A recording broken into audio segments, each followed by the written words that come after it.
உள்ளாட்சி அரசு செய்தியால் இணைவோம். வணக்கம். உள்ளாட்சி அரசு செய்திகள் வாசிப்பது சரவணன்.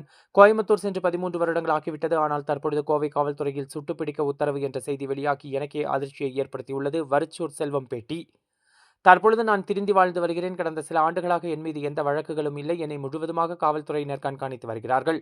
தற்பொழுது நான் திருந்தி ஏராளமான திருமணங்களை நடத்தி வைக்கும் அளவிற்கு மாறியுள்ளேன். ஆனால் ஏன் என் மீது இப்படி அவதூறு பரப்புகிறார்கள் என்று தெரியவில்லை. தற்பொழுது உள்ள ரவுடிகள் மனிதர்களாக இல்லை, மிருகங்கள் போல் இருப்பதனால்தான் காவல்துறையினர் அவர்களை என்கவுண்டர் செய்கிறார்கள், கால் கையை உடைக்கிறார்கள். காவல்துறையினர் சிறப்பாக பணியாற்றி வருகின்றனர். இன்ஸ்டாகிராமிற்காக கையில் அரிவாள் வைத்து சுத்துவது, வாளால் கேக் வெட்டுவது போன்ற செயல்களில் ஈடுபட்டு வருகின்றனர். அது போலீசுக்கு தெரிந்தால் கை கால்கள் உடைக்கப்படும். என் குடும்பம், பேரன், பேத்திகள் என்று தற்பொழுது மகிழ்ச்சியாக வாழ்ந்து வருகிறேன். எனக்கு எதிரிகள் என்று யாருமே கிடையாது. தற்பொழுது திருமண நிகழ்வுக்கு புறப்பட்டு சென்று கொண்டிருக்கிறேன். தன்னை என்கவுண்டர் செய்ய உள்ளதாக வந்த செய்தியால் எனது ஆதரவாளர்கள் அதிர்ச்சி அடைந்துள்ளனர். திருமண நிகழ்வுகளில் கூட பங்கேற்க முடியாத நிலை ஏற்பட்டுள்ளது. என் மீது பழைய வழக்குகள் மட்டுமே உள்ளது. நான் எந்த பிரச்சனைக்கும் செல்வதில்லை. தற்பொழுது இளைஞர்கள் மத்தியில் கஞ்சா, போதை பவுடர் பழக்கம் அதிகரித்துள்ளது என்று வரிச்சூர் செல்வம் பேட்டியளித்துள்ளார். இப்போதான் நானும் செய்தி பார்த்தேன், கோயம்புத்தூர் பக்கம் போகணும்னு சொல்லி. நான் கோயம்புத்தூர் பக்கம் போய் 13 வருஷம் ஆச்சு. அடுத்து இப்போ வந்து போலீஸோட கட்டுப்பாட்டில் போலீஸ் என்ன சொல்கிறாங்களோ, நான் எங்கே போனாலும் போலீஸுக்கு இங்கே பாருங்களேன், என்னை வந்து ஒருத்தர் வந்து டெய்லி வந்து நான் எங்கே போனாலும் எங்கே வந்தாலும் விமல் அவர் பேர், சார் பேர், காவல்துறை சார் பேர், இந்த சிபிசிஐடி மதுரை, இவங்க தான் என்னை ஃபாலோ பண்ணிக்கிறாரு. நான் எங்கே போனாலும், நான் எந்த ஊர் போனாலும் சொல்லிடுவேன், எங்கே போனாலும் லொக்கேஷன் அனுப்பி விட்டுருவேன். நான் எங்கே போகிறேன், எங்கே வர்றேன், இப்போ கல்யாணத்துக்கு போகிறது, எல்லா விஷயமும் அவர் டெய்லி என்னை ஃபாலோ பண்ணிக்கிட்டு இருப்பாங்க. நான் எங்கே போனாலும் சரி, மதுரையை விட்டு வெளியே போனோன்னா அவர் லொக்கேஷன் போட்டுருவேன். இந்த லொக்கேஷன் எல்லா ஊரில் நான் எங்கே தங்கியிருந்தாலும் லொக்கேஷன் போட்டுருவேன். இன்றைக்கி மதுரையிலேருந்து எங்கே போகிறேன், எங்கே வர்றேன், எந்த ஃபங்க்ஷனுக்கு போகிறேன், எல்லா விஷயத்தையுமே நான் கரெக்டாக போலீஸ் தகவல் சொல்லி போலீஸுக்கு கட்டுப்பட்டு போலீஸ்காரங்க என்னை பாதுகாத்துட்டு இருக்காங்க. அவங்களுக்கு நான் நல்லபடியாக வாழ்ந்துட்டு இருக்கேன். அடுத்து உங்களுக்கு தெரியும், எந்த கேஸுக்கு நான் போகிறதில்ல, சந்தோஷமாக பேரம்பேத்தியோட சந்தோஷமாக வாழ்ந்துட்டு இருக்கேன். என் தலைமையில் இன்னைக்கு ஒரு ஃபங்க்ஷன் போக முடியாமல் போயிடுச்சு. இன்னைக்கு ஃபங்க்ஷன் இப்போ கிளம்புனவே. இன்னைக்கு இது போக 3 ஃபங்க்ஷன் இருக்கு. டெய்லி ஃபங்க்ஷன் போக எங்களோட கல்யாண கச்சேரி போக, கல்யாணத்தை முடிக்க, கல்யாணம் ஒரு இப்போ வரைக்குமே உங்களுக்கு நான் இப்போ ஒரு வருஷத்துல மட்டும் ஒரு 15 கல்யாணத்தை தாலி எடுத்து கொடுத்துருக்கேன். நான் அப்படி வாழ்ந்துருக்கேன். எந்த பிரச்சனைக்கும் போல வரல. சாமி நீ கேளுங்க, பார்த்து சொல்றேன். காலில் சுட்டு பிடிக்க சொன்னதா அப்படி ஒரு செய்தி ஓடும். நான் கோயம்புத்தூருக்கு போய் 13 வருஷம் ஆச்சு. இல்ல அங்க உள்ளவங்க யார்ட்டையும் பேசி டச்ல இருக்கீங்களா? யாருமே டச் இல்லையே. என்னோட என் கூட ஒரு பையன் வந்து செல்லையான்னு ஒருத்தர் இருக்காரு, அவர் அங்க கோயம்புத்தூர்ல இருக்காரு. அவருக்கு நான் இப்ப போன்ல பேசிக்கிறேன். அவரு ஆமா, ஒரே ஒரு வழக்கு இதுல இருக்கு, இங்க நம்ம திண்டுக்கல்ல இன்ஸ்பெக்டர், ஒரு இன்ஸ்பெக்டர் அந்த கேஸ்ல இருக்காரு. இல்ல தொடர்ந்து நீங்க அமைதியா இருந்தாலும் உங்க மேல ஏதாவது ஒரு பிரச்சனை சர்ச்சை வந்துகிட்டு இருக்கு. நான் உங்களுக்கும் பத்திரிகைக்காரங்களுக்கும் கிட்டத்தட்ட ஒரு 10 பத்திரிகைகளுக்கு நான் எந்த பங்கனும் போனாலும் அனுப்பி விட்டுறேன். உங்களுக்கும் நான் எந்த பிரச்சனையும் இல்லை. எனக்கு எதுக்கு நான் பிரச்சனை போறதுக்கு? ஆண்டை புண்ணியத்தில் நல்லா சம்பாதிச்சிருக்காரு, நல்லா சொத்து போறதுக்கு நான் எதுக்கு எங்கேயும் போகணும்? இல்ல இப்ப தொடர்ச்சியா அந்த என்கவுண்டர் சம்பவம் எல்லாம் அரங்கேறிக்கிட்டே இருக்கு. அது சேட்டம்னா சுடதானா செய்வாங்க, திருந்துனா விட்டுருவாங்க போலீஸ். இது எதனாலும் தப்பு பண்ணா போலீஸ் விடாம அப்புறம் என்ன செய்வாங்க? ரவுடிசத்தை விட்டுட்டு இதோட ஒதுங்கிட்டா விடுவாங்க. நான் ரவுடிஸ் தான் பண்ணுவேன், யாரும் கொலை பண்ணுவேன், இந்த மாதிரி பஞ்சாயத்து பண்ணுவேன்னு சொன்னா போலீஸ் சுடுறதுக்கு அவங்க சுட்டுதானே பிடிப்பாங்க. இல்ல அப்ப என்கவுண்டர் ஆதரிக்கிறீங்களா? நீங்க பண்ணிதானங்க தீரணும். 10 கோடி மக்கள் இருக்கும் தமிழ்நாட்டுல. வெறும் 1,40,000 போலீஸா இருக்காங்க. இவங்க பூரா ஜெயில சேட்டுக்கு என்ன பண்ண முடியும்? டெய்லி ஜெயினாக்கா அதை கொலையை பண்ண, இங்க கொலையை பண்ண அப்படின்னு போலீஸ் சுடாதான் செய்யும். இப்ப யாரையும் நல்லவங்களை சுட்டா நமக்கு சொல்ற மாதிரி ஐயா நல்லவங்களை சுட்டாங்க போலீஸ்ன்னு சொல்லலாம். பூரா சுட்டையும் பூரா ரவுடி பைய, திருட்டு பைய, காவலி பைய இவ்வளவு சொல்றாங்க போலீஸ். திருந்திட்ட இப்ப நாங்கெல்லாம் இருந்தோம், வேணாம் எந்த பிரச்சனையும் வேணாம்னு சொல்லி திருந்திட்டோம். இப்ப நாங்க இந்த போலீஸ்க்கு டெய்லி நான் எங்க போறோம் தகவல் சொல்லிட்டு, ஐயா இங்க போறேன், அங்க போறேன், இதை போறேன், இங்கதான் இந்த ஊருக்கு போறேன், அந்த ஊருக்கு போறேன்னு நம்ம சொல்லி டெய்லி போறோம் வர்றோம். அப்படி போயிட்டா எந்த பிரச்சனையும் இல்லையில உங்களுக்கு. உங்களோட பழைய எதிரிகள் யாரும் இது மாதிரி ரூமர் கிளப்பி? நம்மளுக்கு எதிரியே கிடையாது சார். நம்மளுக்கு நம்ம தான் உங்களுக்கே தெரியும், நம்ம தான் வந்து இந்த மாதிரி ரவுடிசமே கிடையாது. எதிரியை வச்சுக்கிட்டு நம்ம பூராமே சொந்த பந்துக்குள்ளான அந்த பிரச்சனைகளே. இப்போ நம்ம இந்த பழைய விஷயம்லாம் நம்ம விட்டு எத்தனை வருஷம் இருக்கு? நான் பழைய விஷயங்களை விட்டு கடைசியா எனக்கு மதுரைக்குள்ள வந்து 2018 ஒரே ஒரு சின்ன கேஸ், அவ்வளவுதான். 2018 மதுரைக்குள்ள ஒரு சின்ன கேஸ். ஐயா வந்து இப்ப இருக்காங்களா ஏடிஜிபி இருக்காங்களா டேவிட்சன் ஆசிரியர், அப்ப கமிஷனர் இருக்கும்போது ஐயா இருக்கும்போது ஒரே ஒரு கேஸ் வந்து குடுக்கல் வாங்கலுக்கு பிரச்சனை, அந்த கேஸா. இன்னொன்று ஒரு மர்டர் கேஸ் ஒன்று இருந்துச்சு அந்த விருதுநகர்ல. அதெல்லாம் வந்து நம்ம இது பண்ணதானே சாமி, இது பண்ணதானே அது. அதெல்லாம் வந்து இது அதை எல்லா கேஸ் நம்மளுக்கு வந்து மதுரையில வந்து 2018 ஒரு கேஸ் ஆச்சு. அதுக்கு பின்னாடி 2015 ஒரு கேஸ் ஆச்சு. கடைசி எனக்கு மதுரைக்குள்ள 2018 முடிஞ்சிச்சு. எந்த இது இல்ல.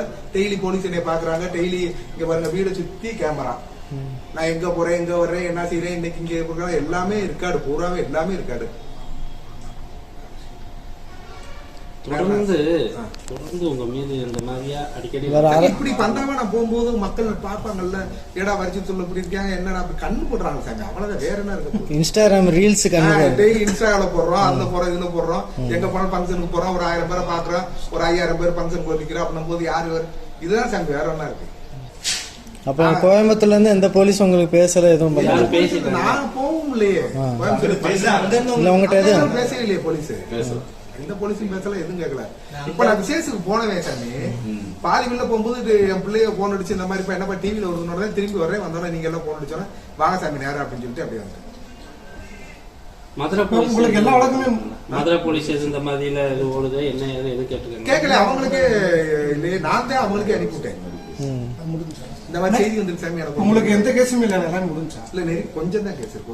ஒரு 7 கேஸ் இருக்கு சார். 7 கேஸ் 7 கேஸ் அது நெருக்கி முடிச்சிட்டேன். 2 போட்ட மர்டர் கேஸ், இந்த பண்ணான மர்டர் கேஸ், மற்றது சும்மா அடிக்கடி அந்த இந்த மாதிரி தான் கேஸ். இல்லண்ணே இப்ப விஜய் கட்சி ஆரம்பிச்சிருக்காரு, அதுல ஏதோ சேர்ற மாதிரி இருக்காங்க. இல்லண்ணே முன்னால உள்ள அரசியல் ஓகே, அரசியலுக்கு நம்மளுக்கு சம்பந்தமே கிடையாது. ஒரு நம்ம வந்து ஜாலி மேன், உங்களுக்கு ஏற்கனவே சொன்னது மாதிரி நம்ம ஜாலியானவே. நம்ம வந்து டெய்லி படம் பார்க்கமா, சாப்பிடுறோமா, தூங்குறோமா, ஜாலியா என்ஜாய் பண்றோமா, டான்ஸ் ஆடுறோமா, இதான் நம்மளோட பொழுதுபோக்கு. மதுரை ஏர்போர்ட்ல ஆமா, ஏர்போர்ட்ல பார்த்தேன். அவர்கிட்ட சொன்னேன், சார் இந்த பிள்ளைங்க எல்லாம் போட்டு அடிக்காது சார், ரொம்ப போட்டு பாவ பிள்ளைங்க எல்லாம் அப்படின்னு சிரிச்சிட்டாரு. அப்புறம் அவ்வளவுதான் அவர்கிட்ட பேசிட்டு நான் அவரை பார்த்து 2010 பார்த்தேன். சுறா படம் முடிச்சுட்டு வரும்போது பார்த்தேன். போனது 2021 செந்தில்குமார் கேஸ்ல உங்களுக்கு கைது பண்ணி, விருதுநகர் கேஸ்ல கைது பண்ணி, அந்த கேஸ்ல இருக்க யாரும் இந்த மாதிரியான இல்லண்ணா அந்த நீங்க அந்த கேஸ்ல உள்ள இன்க்ளூட் ஆயிருக்காங்கல்ல, அவங்க எதுவும் அந்த கோயம்புத்தூர்ல கேஸ்ல இருக்காங்க இல்லையே? அப்பெல்லாம் யாரும் இப்ப திடீர்னு உங்க பேர்ல இப்ப கோயம்புத்தூர்ல ஒரு பிரச்சனை இந்த மாதிரி ஆகுது அப்படின்ற மாதிரி ஒரு செய்தி வருது, அது என்ன காரணம்னு நினைக்கிறீங்க? உங்களுக்கு எப்படி அதிர்ச்சியோ அதோட எனக்கு பயங்கர அதிர்ச்சியா இருக்கு. ஏதாவது ஒரு லீடு இருக்கணும், எதனால இது பண்ணிருக்கணும், எதுவுமே இல்லாம எனக்கு அதுதான் ஒண்ணும் புரியல.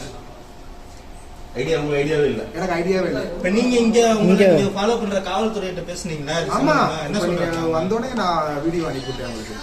அவங்க நேரம் கமிஷனர் எஸ்பி எல்லாம் பேசி போகணும், அப்படி ஒன்றும் பிரச்சனை இல்லையே அப்படின்னு சொல்லி என்கிட்ட சொன்னாங்க. நானும் எந்த பிரச்சனை இல்லை அப்படின்னு. அப்புறம் நீங்க எல்லாம் வர்றதாக சொன்னேன், இந்த மாதிரி வர்றாங்க சார். இப்ப மோஸ்ட்லி என்ன சொல்றாங்கன்னா, இந்த என்கவுண்டர் பண்றது காலில் சொல்றதுலாம் என்ன பண்றாங்கன்னா, போலீஸ் வந்து பேர் வாங்குறதுக்காக இப்படி ஒரு முக்கியமான ஆட்களை சொல்றாங்க, வைக்கிறாங்கன்னா சொல்றாங்க. அந்த ரீதியில எதுவும் இந்த மாதிரி ஒரு எப்படி? என்னோட கேள்விக்கு என்னன்னா, ஒரு ஆள் இருக்கும்போது ஒரு பேருக்காண்டி போலீஸ் சொல்லணும் தேவை என்னங்க இருக்கு? போலீஸ் வந்து இப்ப இருக்கிற டிஜிபியா ஏடிஜிபியா எல்லாம் உங்களுக்கு வந்து கரெக்டா தப்பு பண்ணா சொல்றான்னு சொல்லுவாங்க. யாரையும் போய் பிடிச்சிட்டு போய் இதுவரையும் போய்கிட்டு கண்ணை கட்டி அந்த இதெல்லாம் கிடையாது.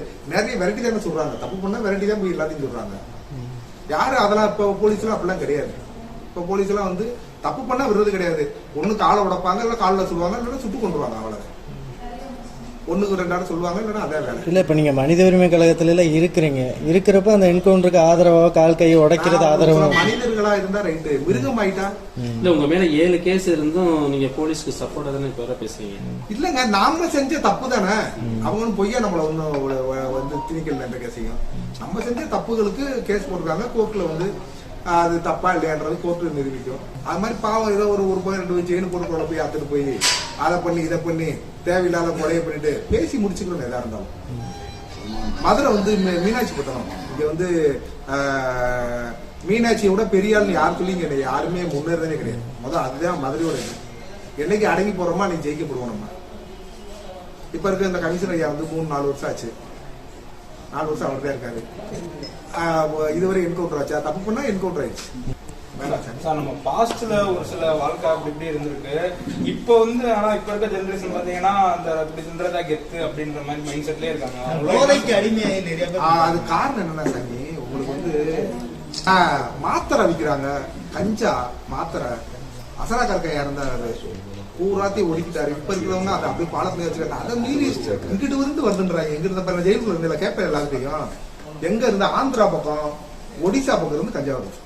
இங்க தேனி மலையெல்லாம் இப்ப கிடையாது கஞ்சா. அப்ப மத்திய அரசு தான் கட்டுப்படுத்தணும். ஆமா, இவங்க சாமி அது சொல்றது 1,40,000 போலீஸ் என்ன வேலை பார்க்க முடியும்? 10 கோடி பேர் இருக்காங்க. எவன் திருடுறான், எவன் கொள்ளையடிக்கிறான், எவன் கஞ்சா கடத்துறான்னு எதனால நம்ம லைனுக்குன்னு போனாதான் சாமி முடியும். அவங்களால அவங்களும் என்ன மனிதர்கள் தானே.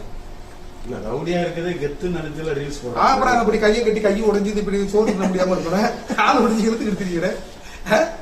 சொல்லுங்க.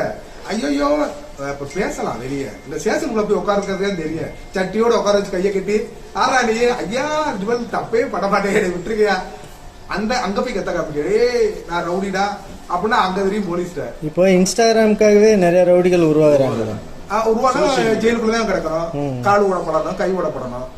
அவங்களுக்கு எல்லாம் அப்புறம் நல்லது சொல்றேன். இன்னைக்கு இருக்க போலீஸ் எல்லாம் வந்து வேற மாதிரி இருக்காங்க.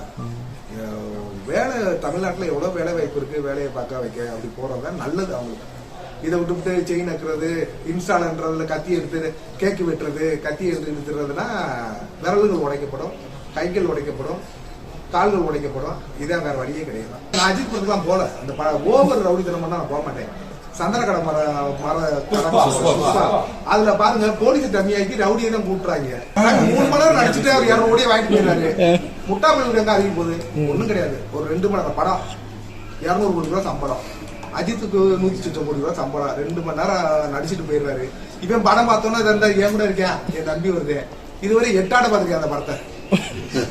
இதுவரை 8 ஆட அந்த படத்துல என்ன இல்ல கார்த்திக் வந்துருக்கேன். 8 ஆட படம் பாத்திருக்கேன். ஆமா, எதா இருந்தாலும் கேட்டு செய்யுங்க சாமி. இப்படி சொல்லி எனக்கு போய் உண்மையே எனக்கு எல்லாம் கல்யாணம் போனவங்க கூட கல்யாணத்துக்கு ஒண்ணு கூட ஓடியாங்க. ஆமா, ரொம்ப கஷ்டமா இருக்கு. ஆமா, வீட போயிட்டு அதாவது 15 நாளைக்கு ஒரு இடம் போலீஸ் வந்து ஃபுல் செக்அப் பண்றாங்க.